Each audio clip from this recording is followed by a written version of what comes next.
家好，我係希唐娜。我哋咧就搬咗去個新屋啦。喺呢個環境係我同我個媽咪 share 嘅 study room 咯。睇下嗰個係我張台，呢個係媽咪張台。好啦，我今日就讀一個文篇，叫修路工人。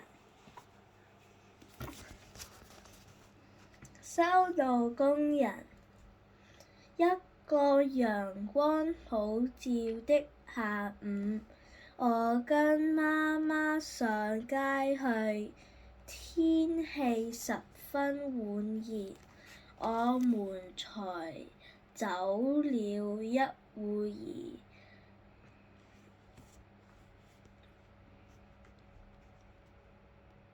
就已經滿身是汗了。我們在一家餐廳坐下，點了小吃和西瓜汁。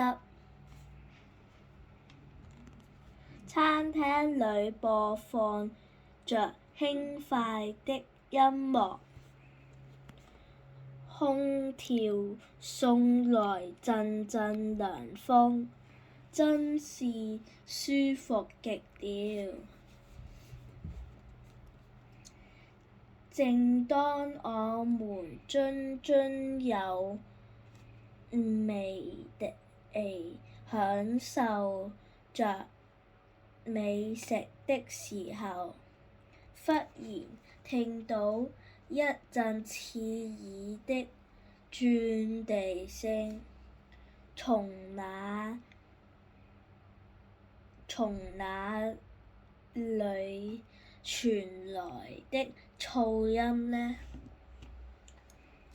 我皺着眉頭向外面看個究竟，原來是幾個工人正在修路，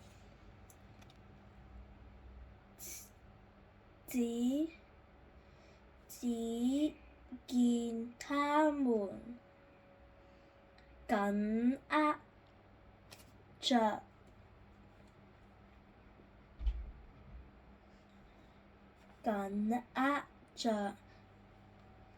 沉甸甸的機器，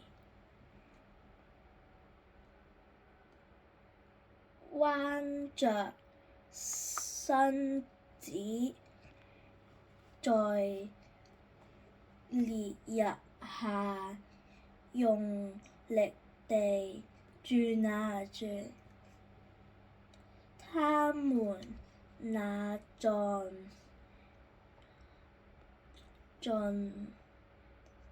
實的身體隨着機器劇烈地震動，豆大的汗水沿着又黑又粗的皮膚一滴滴地流下來。好啦，我就嚟讀完呢本。我哋咧就單間咧即係一陣咧就 show 你另一 part 啦。好啦，拜拜。